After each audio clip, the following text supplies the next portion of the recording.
In this era of grave spiritual crisis, it is not enough to simply know about your Catholic faith.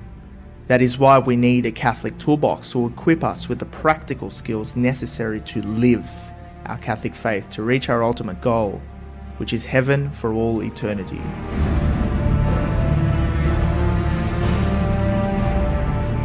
Do not merely listen to the word and so deceive yourselves. Do what it says.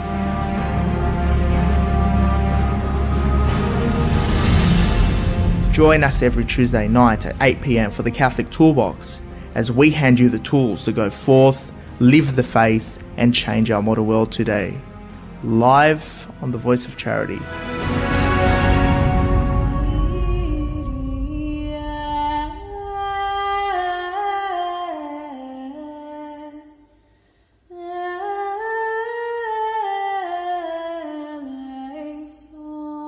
Welcome back to another week on the Catholic Toolbox, the Art of Practical Catholicism. I'm your host and founder, George Manassa, here as we equip you with practical tools to live your faith in our modern world of today. We bring back a familiar face here, Charbel Raish, founder and director of Parousia Media. Welcome back to the show. Thanks very much, George. It's always good to be with you. It's always good to have you, Charbel. So you've been a busy man lately with organising a fair few things going on. You want to tell us what's been happening? Wow, this year, 2023, it's been the year of events. Thanks be to God. You can tell last year was, I guess, people coming out, from lockdowns and that the year before, and so that was the beginning. And there's still a few people sort of not ready to come out, but this year has started out with a bang. Literally from the first month of the year up until now, it's been non-stop. Mission School in Armidale. We had Christopher West in January. We had the Youth Purpose Retreat. We've had the convention with the Chaldean Church.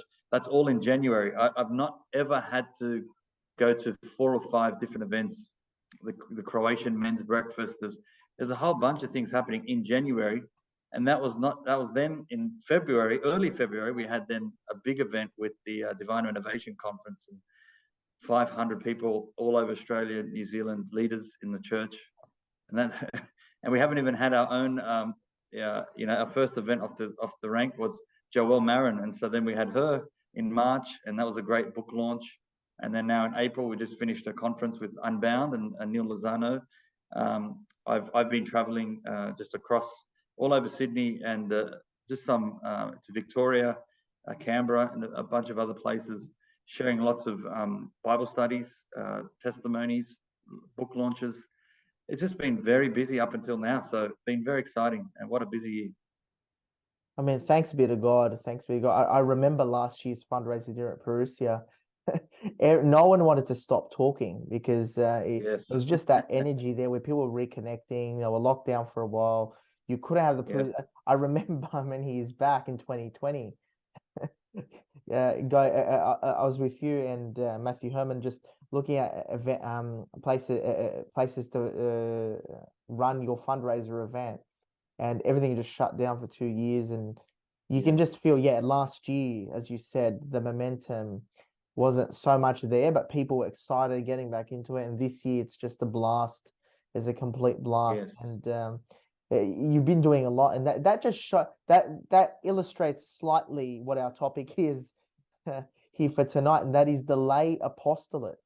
Lay people are running apostolate, taking matters into their own hands, not relying on the ecclesiastical authorities to do it, such as bishops and priests, but us as lay people taking matters into our own hands. And that's something the Second Vatican Council called for in its dogmatic constitution of the Church, and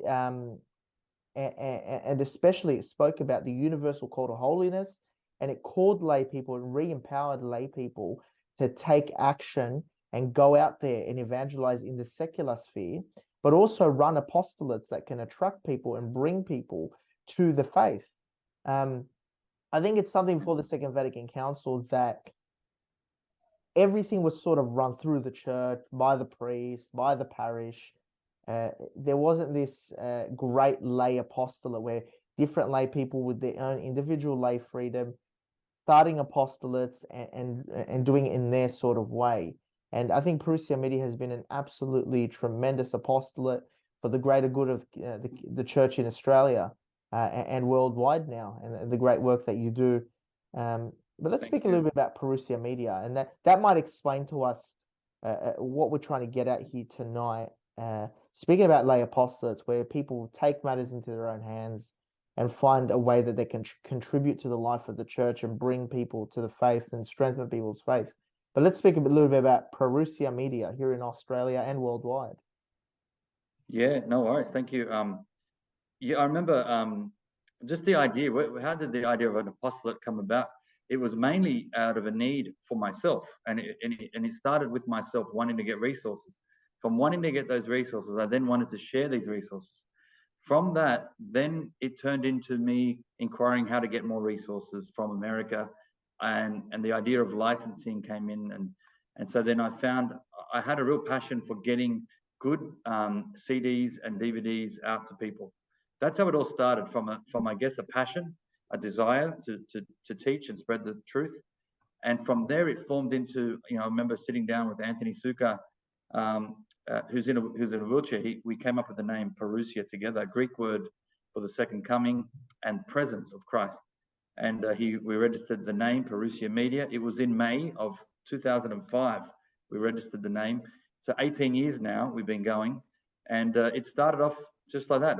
We had a few titles, and from there word of mouth spread, and the demand grew and grew, and then about 4 years in, we wanted to do events, and that first Tim Staples event really took off, and from there we haven't stopped. And I remember being full-time in teaching, and my love for teaching was there. I love teaching, but there's the saying, the biggest obstacle to the next great thing is the current good thing. I'll say that again for people if they missed it. The biggest obstacle to the next great thing is the current good thing. So I really enjoyed teaching, but God was calling me to do even more, and I had to answer that call, and it was daunting. It required a lot of trust, and stepping out in faith and giving up a salary, that stable salary, to then just sort of live on providence, and that was hard to do. But my wife was behind me on mission, and thanks be to God, we did it, and it's been tight. We've had many months where I was last to get paid. I would go without pay for a while, but then thank God we'll be able to pay the bills. And so it was very tight in those early years. But in the last, I've been only full time probably 5-6 years now, and we're surviving. We're paying the bills, and we've got a staff of 6 or 7. And I'm realizing there's so many people out there wanting to do something for God, for the church, and they don't know where to begin, how to go about it. So I'd love to, on this show, to share a little bit of insight of what I learned over the years, and how the first question for anyone is, what am I called to as a layperson? What can I do in an apostolate? We're all called to it. It's just a matter of finding out what specifically that is. Now, Vatican II beautifully defined the universal call to holiness. We're all called to be saints. Yeah. Wherever we Amen. are, lay people, clergy, up until the Pope, we all have that baseline vocation to holiness, to sanctity, and to become saints. Now, Yes. there's particular vocations or certain little vocations, particular calls that we may have, perhaps to start an apostolate or take an initiative that can benefit people, can change their lives, help yourself. Obviously, you transform yourself, Charbel, through as you said beautifully. It started with you, and let's go into that topic. Open the toolbox and discuss the idea of in using your story as an example, but how to discern whether I'm called to start a particular apostolate. Based on living my faith and holiness, and then looking at a particular call after you've reached that call to live holiness, that particular call of a particular apostolate. Great question. I remember before I even got to start Parousia, I already dealt with the big question of what am I called to with the vocation side of things. So assuming we've dealt with that. So if you've dealt with, am I called to religious life or married life or single life, you deal with that, you get that done first. And that's a whole episode I think you can do just on that topic. But I spent years discerning whether or not I was called to be a priest. I discerned. I did a 30-day silent retreat. I had a couple of years of speaking to spiritual directors, reading scripture, reading discernment books, and dealt with that. And so, because, you know, sometimes it's not so hard to ask the question priest or married life or whatever it is. It can be harder. The next question is, if I was to be a priest, I remember this, would it be then a Maronite priest? Would it be a Roman Rite priest? Would it be a Latin Rite priest? Would it be a religious priest? Would it be a Franciscan and a Dominican, a Benedictine, a Lebanese Maronite order? Would it be a FSSP priest? So the list goes on and on and on. And so assuming everyone has sorted out that first big question, you're either married or single, or you're made your decision. You are, if you're watching and you're a priest or a nun or in a religious life. So you've made that decision. The next thing is, how do I support that vocation? So if the topic tonight is on lay people. So say we're all called to holiness. Absolutely. It's not just up to the priests, the monks and the nuns to pray. We're all called to pray. We're all called to sanctify ourselves, to sanctify our work, to offer up as a sacrifice the work we do. And I love this beautiful saying, you know, St. Josemaria was a classic on this. A priest has an altar that he offers up sacrifice. At the altar in the church, he offers the bread and the wine, which is in replacement of the lamb, like the bloody lamb. It's the unbloody sacrifice. So no longer do you have to kill a lamb, drain the blood and do all that. But it's the unbloody sacrifice. But the altar remains. There's a real altar. There's a real sacrifice taking place in the form of bread and wine. What is the altar of a layperson? And the altar of a layperson is, you know, St. Joseph's workshop. At St. Joseph's workshop, he was there working at that bench. That's his altar. What about someone at a computer desk sitting all day? That's your desk is the altar for your work, offering up that sacrifice. What about a mother at home washing dishes? Well, that kitchen bench, cooking, cleaning, cutting, washing, that's your altar, offering that up to God. What about then the ironing table? That's another altar. You see where I'm going with this? It's the workshop, the computer, the driving, if you're in deliveries, the steering wheel of your car, in your car, you've got an altar of sacrifice. So you offer up everything to God. So with that frame of mind, it doesn't matter what you do, by the way, obviously, it's all a sacrifice offered up to God. Every lay person can do that. But now I think the bigger question is, how do you, once you're married or single, or how do you support your bigger vocation? Find out first, and I want to go through some steps here tonight. Yeah, sure. The things I had to ask, and in discernment I learned, was what are my God-given desires? So what do I enjoy? There's no point me doing something I don't like doing. Imagine I went and I became, I don't know, an accountant. That my apostolate was to go into the corporate world and to the, now I guess my DNA is teaching. So I love teaching. Yeah. Accounting is probably the last thing on my mind. But so it wouldn't be right that I just force myself to go to accounting if I know my passion is in teaching. Yeah. So I love teaching, and now early on, the big question back then when I was younger, I loved sport. I loved doing all that. So my first job was a PE teacher. I did phys ed. I taught sport. I taught fitness. I had an undergrad degree in personal development, physical education.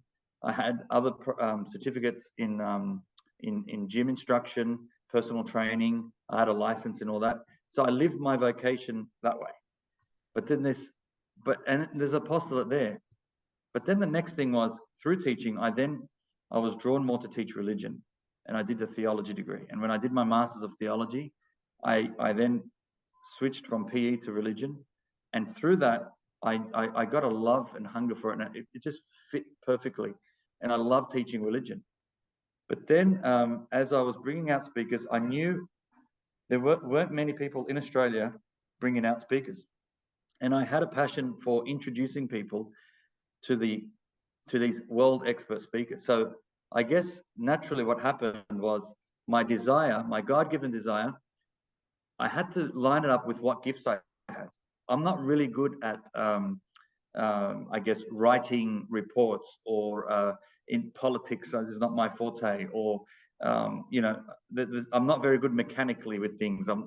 I may not be good on the tools, so to speak, but my strength lies elsewhere in other things. And so in networking with people, with organizing things, with getting events going, getting things off the ground, with getting people motivated in the faith, with teaching the faith, spreading the news, and having the skill set there, I knew quickly that the apostolate I was going to do in Parousia was going to line up there. So I had a passion for teaching, I had a passion for the truth, and I had a passion for sharing it.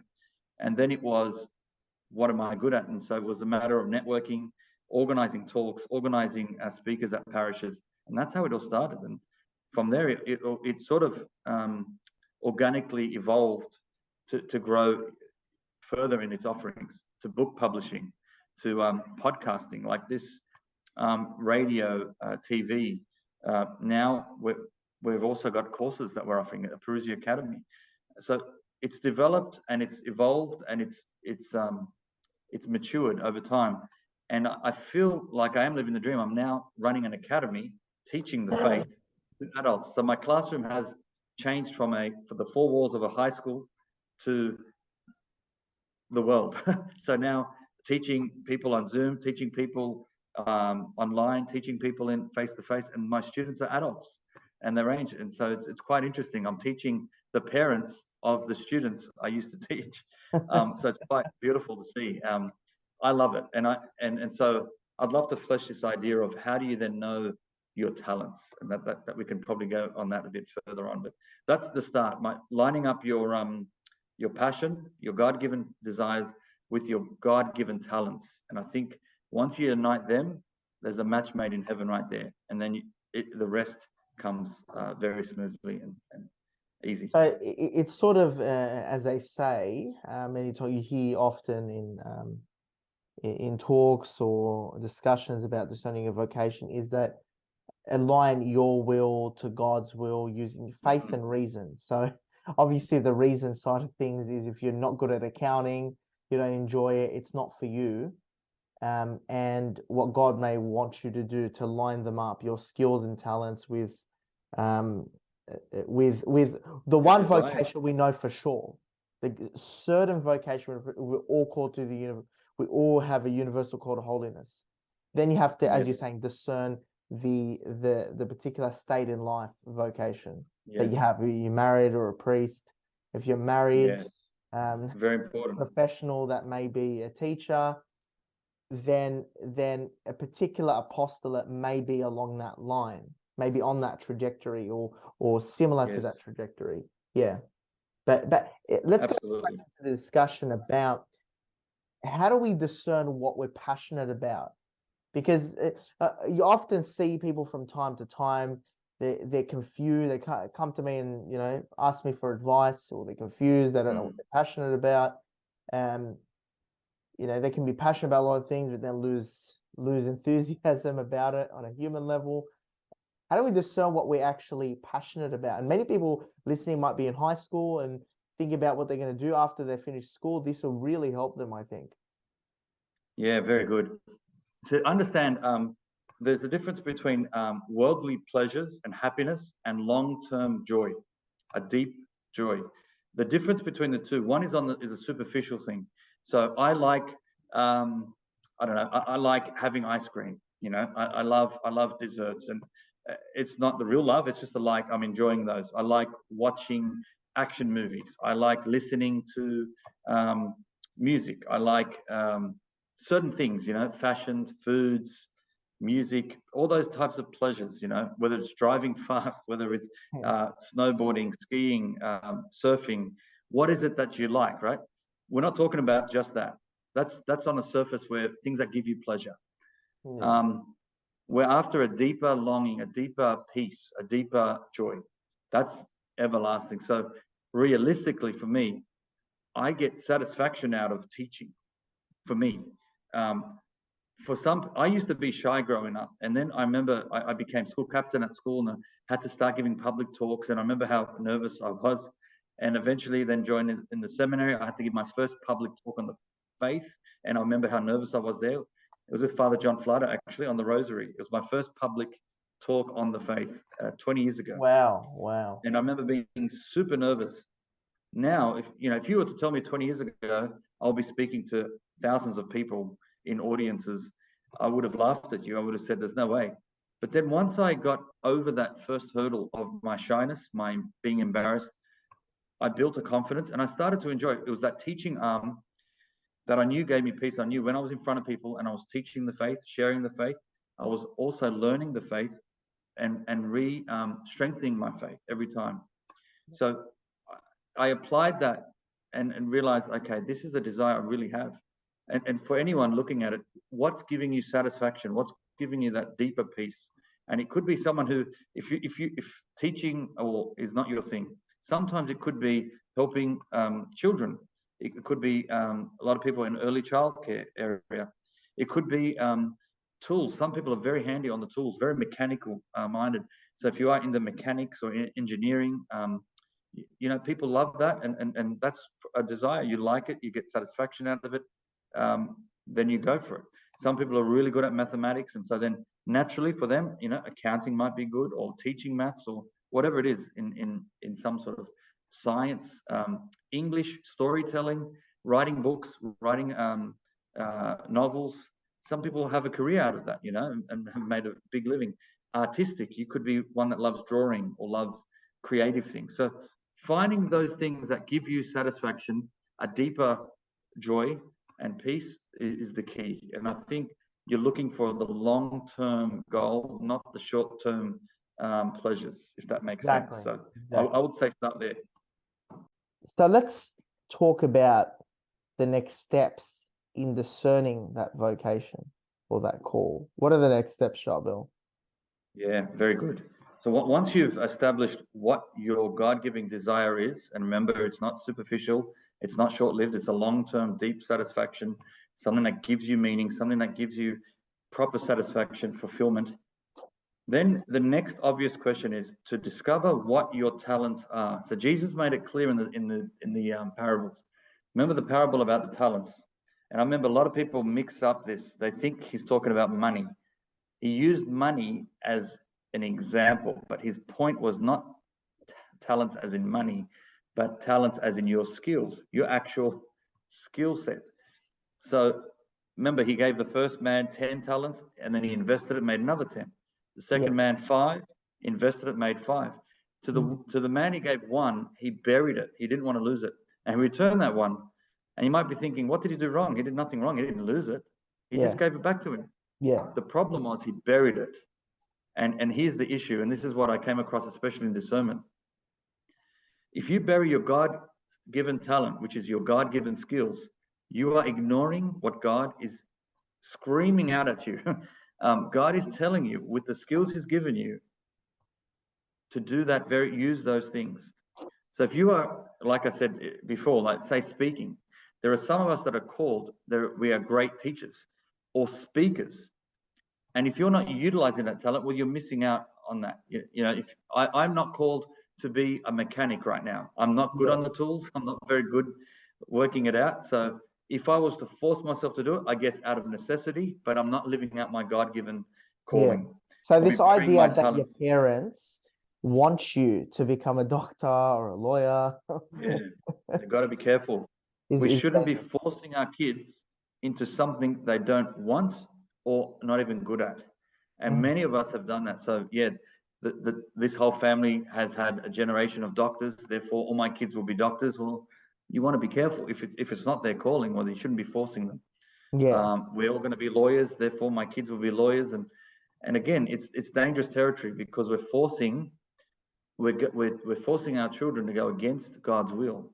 God's will for that child and for all of us is to utilize our God-given talents, our skills. There's no point if I'm artistic, right? And I can tell you I'm not personally, but there are people who are very good at drawing. We have Alejandro on the team at the moment. He draws portraits and they come out exactly like a photo. The guy's got so much skill, he can do that. He loves it. That's his passion and that's his skill set. There are people who love storytelling, writing actual novels. and their dream is just to sit there on a beach with a laptop and just write away, and those adventure books and those fairy tales or whatever it is. People have I guess a desire and a skill set in writing. Some people hate writing. People hate so you see, it's not the same for everyone. We're not made exactly the same. We're all got not only different desires but different skill sets. Yourself, you're good at organizing things, George. There's no point within your expertise in engineering and all that background, you're applying that to your business, into your work, into your apostolate. And that's why you've got the Catholic toolbox. It fits in within your engineering background, that whole workshop, whole being out on in the work field, on the job sites. This is where your passion and your skill set lies. That's not my skill set. So you see how we complement each other. So it's finding your skill set, investing in it, and turning those 10 talents God gave you into another 10. And so applying it and multiplying it. So for me, there's no good in me having a talent of teaching and not teaching. So I should be teaching others. And so my desire right now is to teach others to become leaders in the faith so they can go on and teach others. So I'm looking for students wanting to learn so they can go teach. So that I'm trying to invest my talent into other people so then they can go and expand the message. So this is the goal.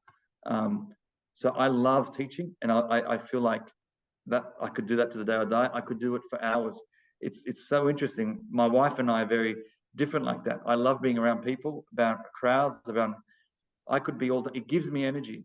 For other people, it drains them. The idea of being around crowded people, events with lots of people, it's too draining, for some. So we're all different, and you want to make sure we're trying to line up the desires with the skills, and therefore you will be free. So that's step 2, is knowing your talent and utilizing your talent. Don't bury your talent, invest in your talent. Exactly. Because the problem is many people, I do believe, many young people, many people in my generation possibly would have been influenced by factors of, this false prestige, or what I need to do in life, or what the media or social media or family members, especially Lebanese people, maybe Chinese or India, the people of different cultures, often tell me about this experience that, they might go at a certain path because it's paved by their parents or external factors. So I think it's a real challenge, especially for young people today, where there's a lot of influences and distractions from being genuine about yourself. To actually peel away from all that and do what you're good at and what God wills you to do. I'm sure you probably have seen or come across that issue, Charbel, in your personal experience. Yes, absolutely. There's a lot of tension there, because there's an expectation from others how to live your life. And end of the day, I like to remind people, it is, if everyone focused on their own life properly, yes, we help each other, but we've got to help each other discover their calling, not force or impose your will onto someone else's. That's forcing people. This brings me up to the 3rd step, George. This is interesting that you mentioned that. You probably didn't plan this, but the 3rd step in discernment is to look at your situation. So, not all of us are called to go to Calcutta like Mother Teresa did. I'm in Sydney. I'm in northwest Sydney. My Calcutta, so to speak, is the people I work with, is the people other people I come across. For others, a mechanic, his Calcutta are the people coming in with cars to repair, his customers. It depends. You've got to look at, we're not all called to go on the other side of the world to be missionaries. Our mission is here. So you want to look at your state of life. Also, the other thing is, we can't underestimate, but being married with children, if you have no children, there's one sort of expectation. Once you have little babies, there's another expectation. When you have older kids, there's a different expectation. And when those older kids get married and have kids, then there's another expectation. So you've got different phases in your life. So you can't be expected to do exactly the same thing in every single one of those phases. There could be different focuses in your life. So you want to, step 3 in this whole discernment process is looking at where you are right now. That helps you understand what God's calling you. Where am I right now? So I'm now married. I've got, thanks be to God, baby 9 on the way. So I do have my hands full at home. I do a bit of travel, but I've got it within reason. I can't be traveling all the time. I can't, it's not fair to my wife, not fair, or as it is, I'm already spending so many hours out to add even more. Now I have got a couple of international trips coming up end of the year, but I've got to make sure I try keep them tight within a week, you know, or 10 days or something like that. If I'm going out for a month or 2 months at a time, that's not going to cut it. That's not going to be right. So I can't do that, especially while I've got young kids. But once they get older, you know, the kids can start looking after each other, or different expectations. Once the kids have all grown up, moved on, and it's just my wife and I at home, then we both could travel. And then now, you know, you're free. You can do other things. And so You can do other who things, knows, absolutely. Parousia might be look differently in 15, 20 years time when all my kids move out. Then imagine what we could be called to then. So things are different at different stages. And so people have to analyze that. We can't expect a newlywed couple to be doing what a grandparents are doing. You know, we can't expect the same from everyone. So you want to look at that state of life. You've got to plant, or you know, basically, what is it? Where you're rooted or where you're planted, you've got to fruit from there. You've got to invest where you are. If you uproot yourself, unless it's crystal clear that God's making it, like very clear, you are called to go to Calcutta or to Africa or to these poor countries, and that's your calling. You've got to give up everything and go. And you know that you've got that call, then go for it. That is your calling. If you're single, you do it. If you're called to move your whole family to another country, people have done that. So the third question is to look at my whole cultural situation, my state of life, the means. Do I have any other obligations? Some people have to look after their sick parents or dying parents. Some people have to look after, maybe you've got adopted kids or foster. I mean, there's so many different, I guess, things to consider, but you want to look at your state of life because you want to be realistic about doing it. If we all want to be you know, this idea of everyone wants to be an actor in Hollywood or wants to be, you know, some sort of star, well, be the star in your home, you know, depends on what you're called to. Maybe you are called to be an actor if you've got that skill set, but not all of us are called to be actors. And that's the thing. Look at your situation and be realistic about where God's calling you. And that would be my next advice. And it's just profoundly said. I love the way you articulated that with those 3 steps. So basically, step 3 is looking at your ordinary circumstance, and allowing that to be the sort of the parameters or the constraints for what you're doing. Like obviously, if you have a family, your main obligation is to your family. That's one constraint. You have your business, or you have, let's say, some parents you need to look after. So fitting it within the constraints. And now those constraints change as your kids grow up, as you said beautifully. Yeah. And it's just, so it's really looking at the now, Charbel. That's what you're telling us. What can I do now at this time? And it changes. And I mean, it's so beautiful to think that we have to discern. We have to constantly keep discerning. That's what I love about it. It's not just, I've discerned everything. I'm 28, you know, I'm married, run a business, do these things, and those are the constraints, and that's it. I work within, like, it changes. That's the beauty. It's a living thing. That's right. Amen. Amen. It will always change. But now that's the first 3 steps. There are 2 more. Enlighten us. Because how do we know what God's calling? I still haven't got to the core of. There's 2 more things you got to do to sort of be very sure. So those first 3 get you to that realistic. I wish, I'm sure many high school students or people that are confused wish they met you earlier before this. Yeah, well, you've got to work, you know, you do it the hard way. Unfortunately, I did it the hard way. I made mistakes and I learned. I wasted a bit of time. I went to uni as a mature age student. I did a lot of things but all life experience. So learned the hard way, but it's been great now in these last, 10, but 20 years.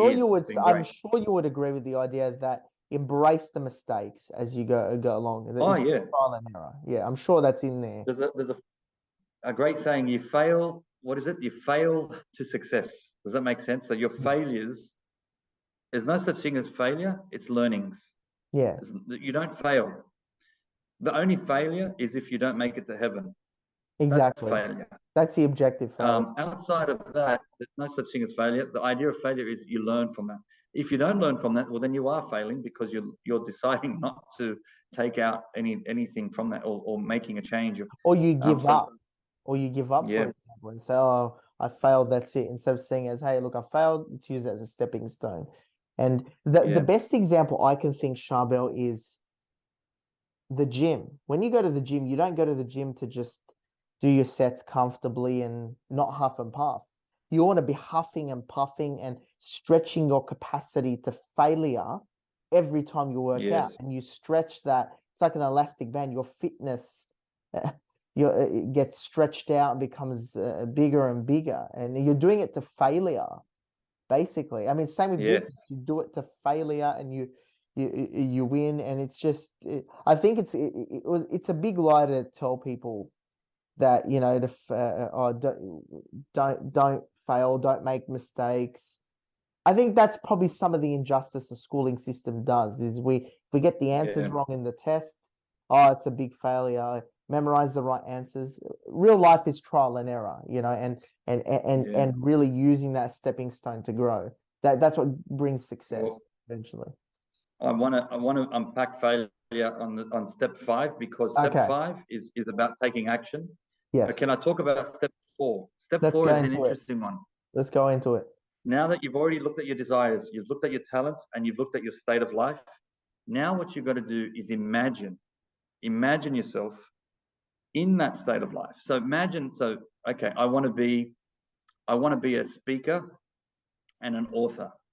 What does that look like? You know, what does that look like? So I imagine myself, fast forward, where am I? Can I see myself speaking in a stadium to thousands of people? Does that feel comfortable, or is that scary? And if it's scary, if it doesn't give me peace, it's not for me. If I do feel like, okay, that's an impact, I'm good at it, I can teach, I can speak, and it feels right, it gives you peace, well then, okay, we can go somewhere. If you see yourself helping the poor and helping the poor, you're getting so much satisfaction and peace, that's a good sign. So the idea is imagine yourself. This helped me a lot in my discernment years of priesthood. And I actually imagined myself what life would have been like if I remained a Muslim versus what I would have been as a Maronite monk or and then married life. And I imagined myself in different states. And I remember seeing myself either I remember looking at the mosque. I remember then as a priest going out and evangelizing Muslims in the mosque. I remember thinking that way. I remember just imagining myself in different scenarios. In a cassock, what was that like? Versus in a married state, you know, with kids, you know, telling bedtime stories at night. And I remember being in adoration, and I couldn't get this image out. I'm looking at our Lord Jesus Christ in the Blessed Sacrament, but my wife, who wasn't my wife then, but she's now my wife, Christine, was in between our Lord and me. And I said, the only way this was going to work is if she was alongside me, together looking at our Lord. And now we're battle partners. And so we're now serving God. So I imagine myself in different states, and whichever gave me the most peace, I knew that was from God, because God gives you a deep peace. The devil doesn't. The devil comes and he'll stir you up. It's uneasy. And you know that's a sign from the dark side. You don't want to be uneasy. God gives you a peace, a freedom, and that's where you know it's from the good side. Now to hold you there, sorry, Charbel. What's that? Just focus in a little bit on what that feeling of peace is. We don't want to confuse that, and this is where some people get confused, is you feel good all the time and there's no struggle or there's no hardship or constant struggle. No. Yeah. It's important. Like, I encourage people to do more reading on this. Saint Ignatius of Loyola talks about desolation, consolation, and he deals with this topic. But the idea is, we're looking for something deeper. The deep peace is from God, not a superficial feeling, not a superficial, short-term, pleasurable thing. Not just looking at happiness in general. We're looking for a deep, long-term joy. And it goes back to that first desire, which is not just satisfaction, but fulfillment. And although raising kids is very hard, Yeah. I'm fulfilled in knowing I can't imagine life without my kids. Changing every nappy is not enjoyable, but knowing that it's going, I get that done, we move on, they're growing, they're starting to speak, you got to learn patience in parenting. I'm getting fulfillment, satisfaction. I know this is a deep desire, this is a deep peace I'm getting, knowing I'm doing the right thing. If I was ignoring my kids and avoiding them, I'm doing the wrong thing. You know what you're doing right when you're doing the very thing you're meant to be doing. Just to hammer the point home, I don't know if it was Blessed Pierre Giorgio said this or someone else. He used to go and challenge people to snooker games and stuff, and he would even say, look, let's go to adoration first, or he'll make bets with them. If I lose, I pay you money. If I win, you come with me to adoration. Stuff like that. He'll do that, things like that. But there was a point where someone, I don't know if it was him or someone else, but the point was, if you knew this was, you got an announcement that you're playing pool and it's going to be the end of the world that night, what's your first instinct? The idea is, I better quickly find a priest, go get a confession, and say as many rosaries as possible, and quickly pray as much as I can in those last hours of my life to make sure I make myself as holy as possible. Well, here's the problem. You should already be in that state of grace. You should already be ready. We should always be ready. So you should have already have known to be to confession already. So you should already be clean. The point is, if you're playing pool at that point of time, for that moment of that day, you're doing God's will. If you've done all your if you've done everything required of you, you've done your jobs, you've done all that, and if part of your recreation is playing pool with friends, and this is your time of bonding, and in that time there is apostolate taking place, there's all that. Well, if you're doing God's will, then you continue doing God's will. So you don't have to change tracks and say, I better go and pray extra rosaries so I can make it to heaven. Well, you should already be on track to heaven because you've said your rosary already. You've said whatever you've committed to God. You've done, what is your commitment, and you got nothing to be afraid of. You're ready for death. You're ready for final judgment. So then the idea is, are we that ready? Are we really to that point of always living in the will of God? That type of thing. I think The fourth one. I think it was Saint Margaret Mary Alacoque that said that, correct me if I'm wrong, I'm not sure if it was, that if you knew you were to die very shortly, what would you do? And I think it was her of our Lord. I'm not sure what it is, but she said, just continue doing what you're doing. I mean, if you're working, continue doing what you're. It's that naturalness that we're always living in the presence of God. Yes. Always ready to die, always Amen. ready. You're doing God's will in your ordinary circumstance, sanctifying your work, as Saint Josemaria Escrivá said, very articulated so well. The founder of Opus Dei articulated very, very well that the midst of your ordinary circumstances, that's where God wants you, but it's just, we're talking about the discerning of what we're going to do to become our ordinary circumstance. So but let's continue on with the discernment. So that's the fourth step. So the idea is, imagine yourself in that state of life, and that's 4. So you've done that. Now the last one, number 5. Obviously, this all assumes the prerequisite for all of this is prayer. So I'm not giving its own step. Prayer is in and through all of this. So that goes without saying, prayer. So I'm not giving prayer its own category. It's through every category. Prayer happens naturally. So the 5th one is, after you've surrendered, you've imagined yourself, what's giving you peace. The 5th one is very simply this: take action. It's basically take that first step. And here's where the biggest thing, the devil can get in the way here. A lot of people,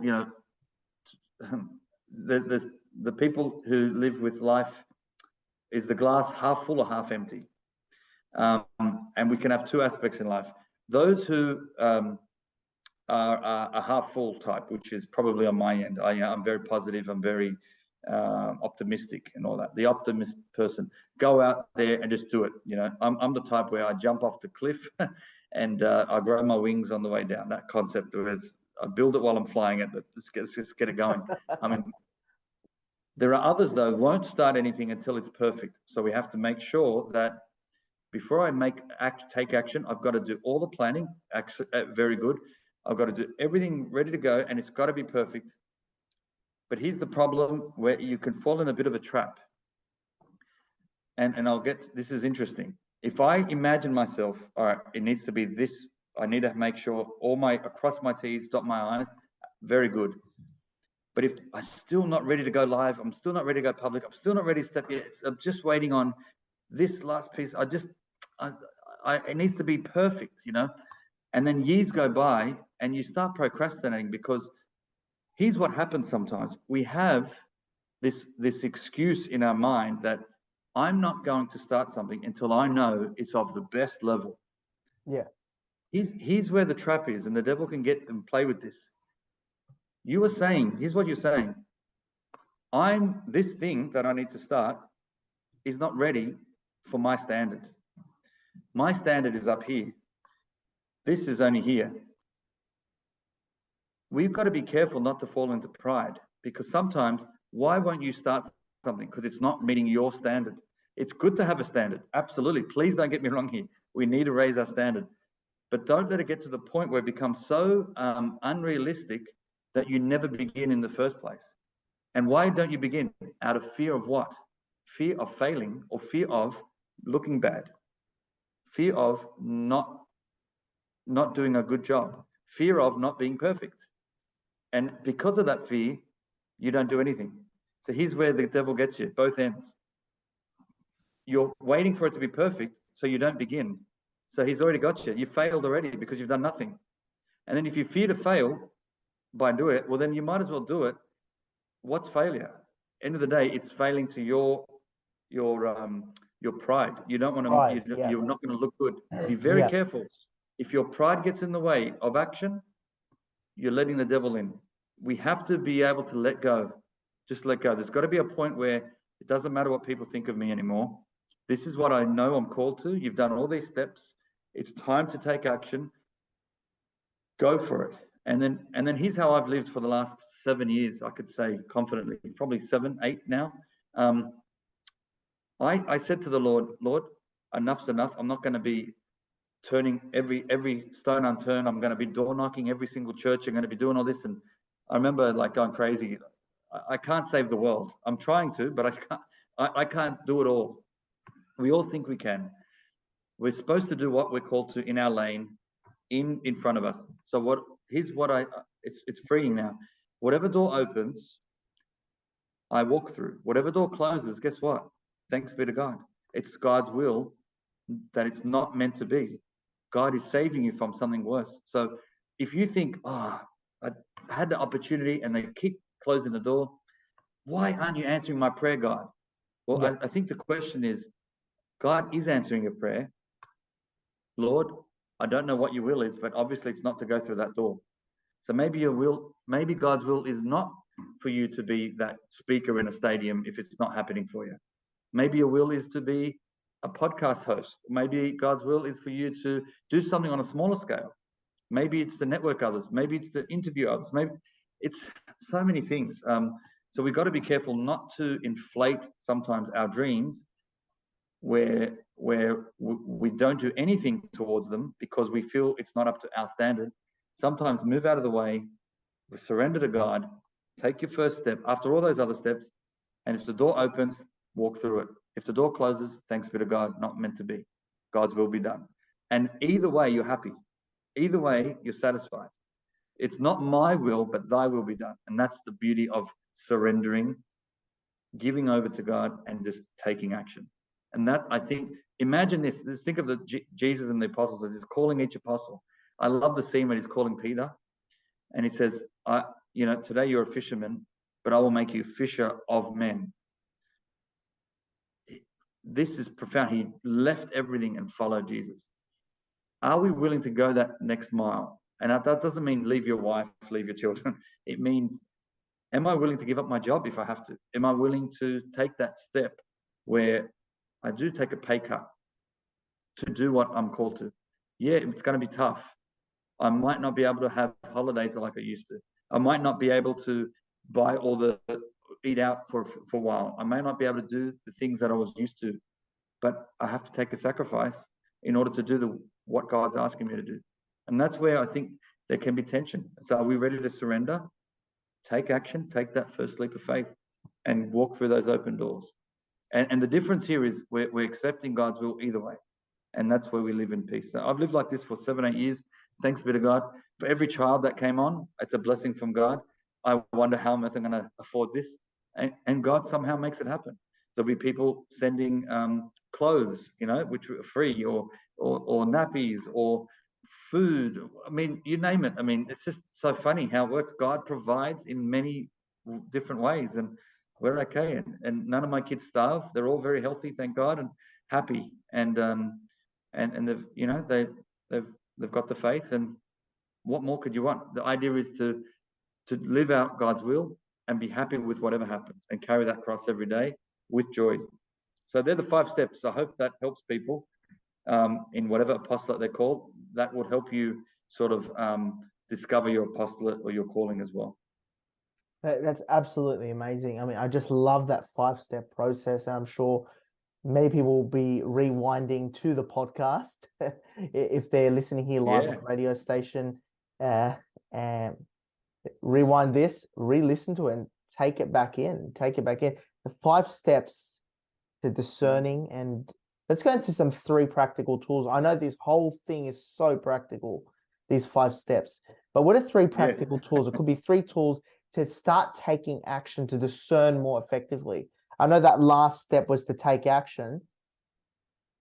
Now, how can someone take action to discern, but basically then execute? Yeah. So remember, very clearly, I would just remind people, and these would be the 3 most important, is number 1, when you pray, ask God to make it clear, what are my desires? And be honest with yourself, maybe write it down. Write down what my God-given desires are. What makes me fulfilled? Write it down. Don't just write like, I like playing video games, or I like social media. We're looking for something deeper, right? So what gives you fulfillment? Write it down. So that's number 1. Get to the core of your God-given desire. Find it. And it means start with just everything that you think is pleasurable. That's fine. Start with that, and just start crossing out until you get to the one that really gives you fulfillment. So I would do that first. Second is analyze what you're good at. Write that down. Write down, like, I'm actually pretty good at organizing things. You might not be good at organizing things, so don't write it down. But if you're good at organizing things, write that down.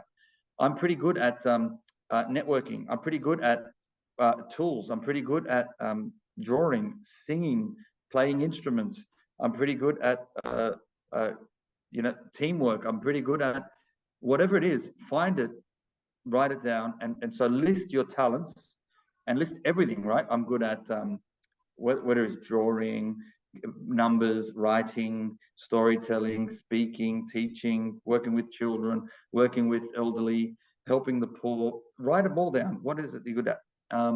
Computers, programming, engineering. You get what I'm saying. Write everything down, and again, eliminate to the ones your top sort of hand. Maybe because we don't want to fall into the order of perpetual discerners, as they call it, where we like that's right. We're doing everything. It's really that elimination that you speak of is very important, where we really harness. Like, you could like a few things, but it doesn't mean there's something called to focus on. Really, something that you're called to really harness in and focus on. That's what you're talking about. Beautiful. Yeah. All right. I would, as a rule, just go right down to your top 3. Trinitarian. Just think of your best 3 skills, and then just start seeing that. At least it gets a bit more tangible. And then the last step is you not only surrender, you not only pray, but I would start writing all the options with the realistic options of how, imagining yourself in that state in the future, what would it look like?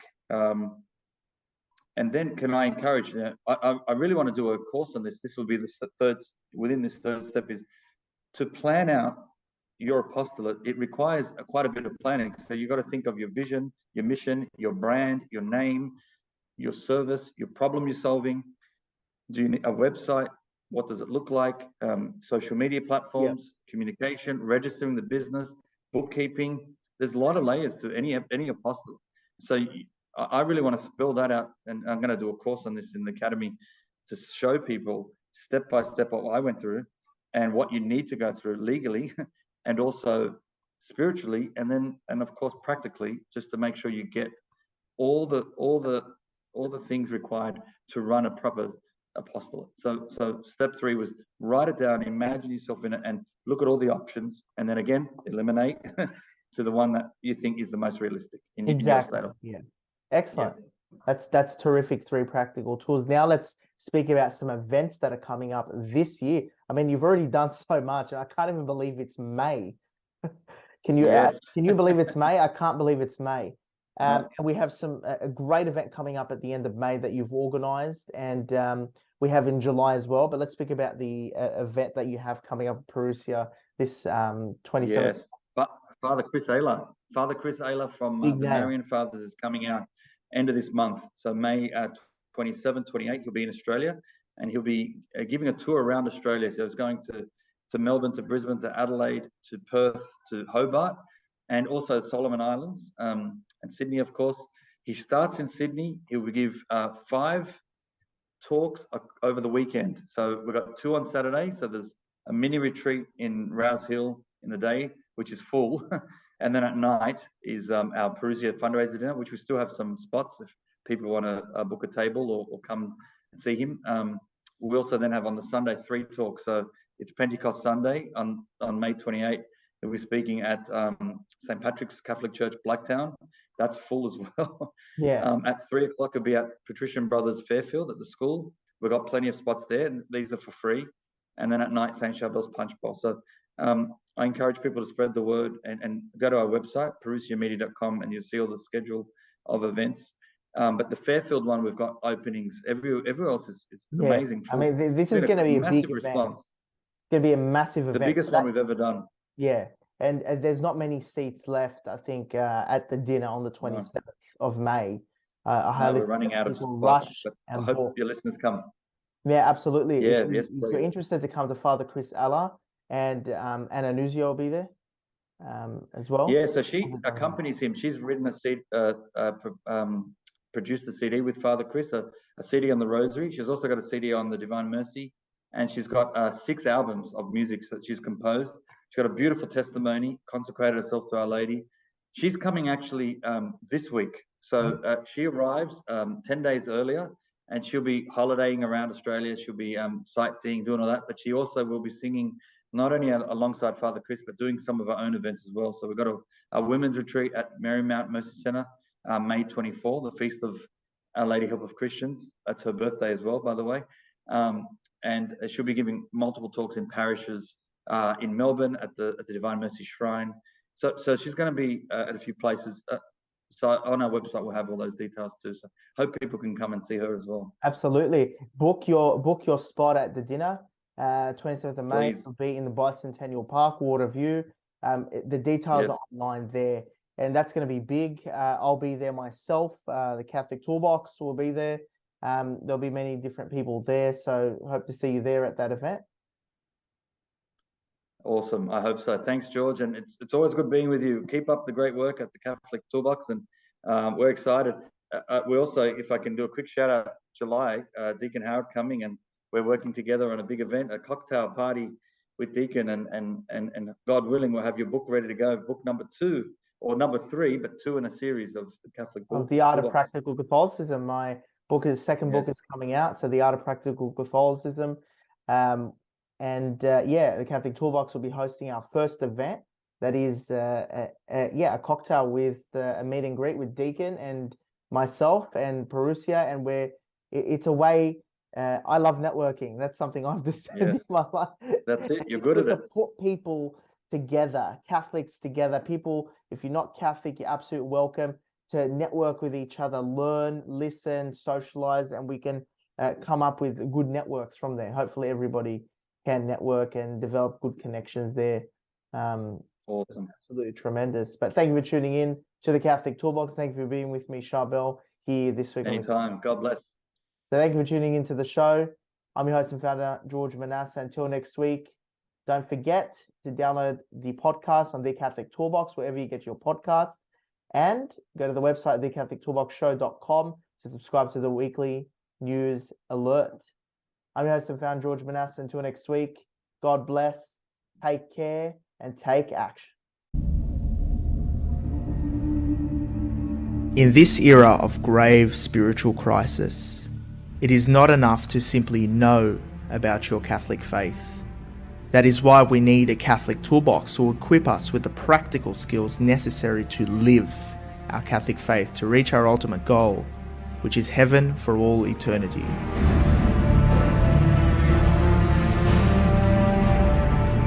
Do not merely listen to the word and so deceive yourselves. Do what it says.